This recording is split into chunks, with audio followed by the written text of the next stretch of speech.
Yan, ang sinahin naman ay saan natin lalagay? Dito na. I-injikan naman ni Sir Jemar yung multivitamin para makondisyon. Ayan ay hindi mareklamong na-injikan po yan. Ganyan katibay si Durok Fitrain Gun Race. Yan si Sir Jemar. Yan yung mga magpapawan. Tignan nyo hindi nga kwan. Tapos yung mga nagsasabi po na matapang, yung mga durok, depende po kasi yan sa nag-aalaga. At tignan nyo yung lahi ng mga baboy natin ay mababait. At mabait din yung technician, kaya Sir Jemar. At yung nag-aalaga, huwag nyong pasaktan. Pinapalo-palo, marunong ang baboy. Magiging matapang din. Ano ito, Sir? Purga. Kaya purga at vitamin. Ayan. Actual po. Tignan nyo. Di man lang kwan. Ang bait niya. Kung sa iba yun, talagang lalaban. Okay, yung mga magpapaservice, puntahan nyo lang si Sir Jemar dyan kay Sir Tupinyo. Poultry supply dyan sa Malig Public Market. Dyan, hanapin nyo siya. Or sa Facebook account, Jemar Gumaro Monte. Yan sila. Ang field technician special ng Atlas Feeds. At si Sir Joseph din. Passion. Nandyan. Okay, ayan yung mga ginamit namin. Sharing is caring. At happy pigments po. Happy farming sa ating lahat. Shout out kay Sir Tupinyo Poultry Supply.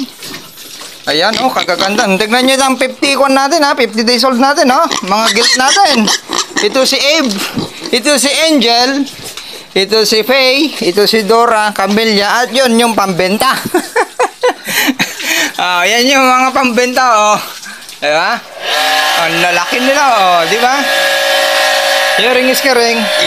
Atlas Feeds lang po ang sakalam. Maraming salamat. Happy farming. Yung mga kapigmates, at nandito ngayon si Sir Jemar. Ayan, technician ng field technician specialist ng Atlas Feeds. Ayan, dyan kay Sir Tupinyo Poultry Supply dyan sa Malig Public Market. At ito, magwawalay kami ng 10 bake ngayon. Anak ni Dora. Ayan, ibibidyo's namin saglit. Magwawalay po namin dito.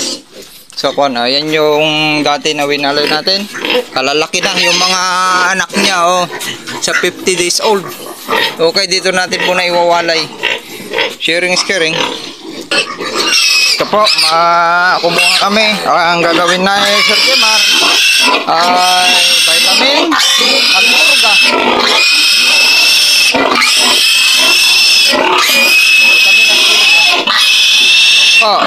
Pinapakita namin sa inyo. Tapos sila. Yan. Ulit po tayo. Ayan po yung mga iwawalay natin. At mabilis na lang po palakihin ang mga dahil matatakaw na. Itagsin na. Sa bali. Itagsin na. Pause mo na. Ang bibigat nila.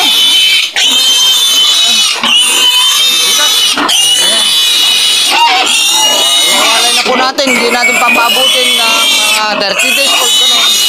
Masyadong matagal yun. Para hindi masagat yung anin po natin.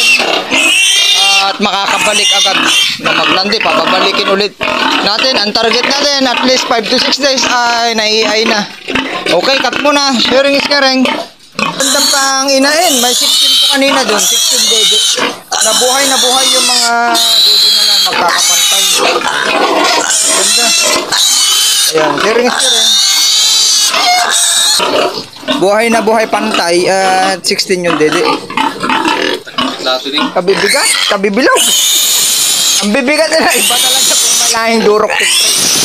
Iba yung bigat niya.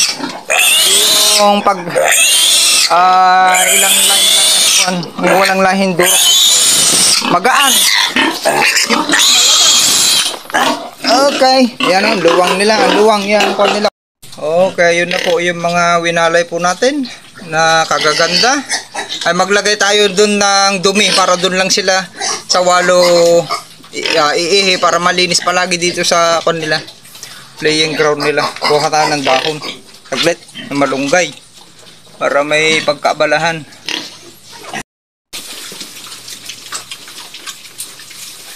Alagang Atlas feeds po. Yan, 50 days old. Yan yung mga kuwan po natin mula nung panganak. Ayan. Kagaganda. Ayan, oh. Ganyan sila katakaw. Kumain ng malunggay. Ang A to Z na may vitamins. Moringa, oleifera. O, ganun din sa kabila. At ganun din dito.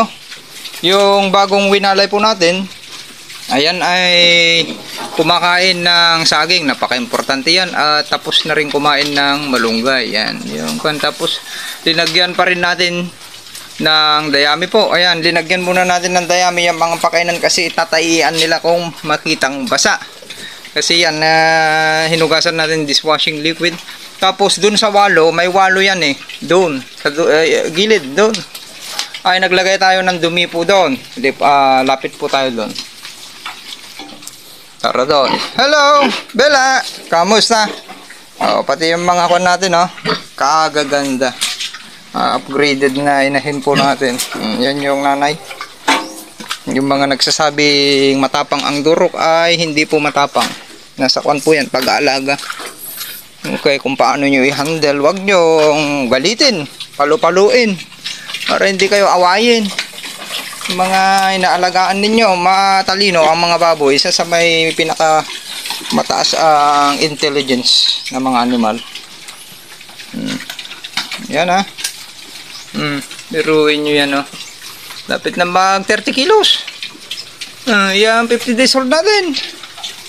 Ayan yung sinasabi ko sa inyo, naglagay ako, yun, dumi nila. Nagdudumi sila dun sa pinakagilid noon doon.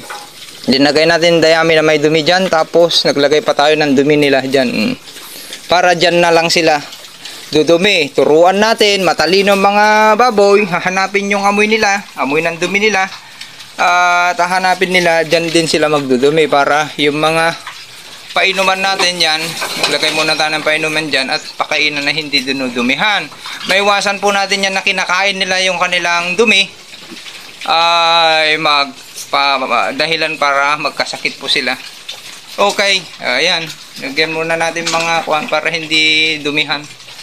Sharing is caring. Ayan, after 1 week yan, kalalaki ng mga to. Kung ma-introduce natin na kumain na ng feeds. Sharing is caring. Ayan po, yung pinaka mababang kwan po dyan na super quality ay yung Atlas feeds. Puntahan nyo yung distributor po, si Sir, shout out kay Sir Tupinyo. Yan, Tupinyo's Poultry Supply dyan sa public market, Malig public market dyan sa bagong Blue Building. Hanapin nyo lang po dyan. At yung mga field technician specialist po nila ay si Sir Jemar Monte dyan sa Facebook account, Jemar Gumaro Monte, at si Sir Joseph Passion. Ayan, gano'n yan, no? Yang 7-week-old natin or 50 days old, lalo kung nag-shift na tayo ng growing stage, yun yung time na talagang palalakihin natin yung kanilang mga katawan ng mga bato-bato. Ngayon pa lang ay makikita nyo na yung mga hubog ng mga balakang. Ayan, white durok, may pantapantal, ayan, at durok pit train, at landrace po yung breeding line po ng kwan natin. Yan yung line na mga palakihin po natin. Ito naman, naging white durok lahat. Yan, pansin nyo, yung anak nung pit train durok landrace na inahin po natin. Okay, maraming salamat. Happy farming, happy pigments. Ito ang paraan para wag lang mag-focus sa palayan, dahil pabagsak ang agrikultura sa pagpapalay, ay maghanap po ng ibang pagkakitahan. At nandito sa Agritipid PH, puntahan yung YouTube channel natin. Gumagawa pa rin ng paraan para may-share sa inyo paano pababain yung gastos na may magandang ani at may malaking kita. Puntahan nyo yan. Wala pong kwentong barbero yan. Nandito, nag-a-actual sa farming at ibinabahagi po sa inyo para makatulong po tayo sa ating mga kapwa magsasaka. Maraming salamat.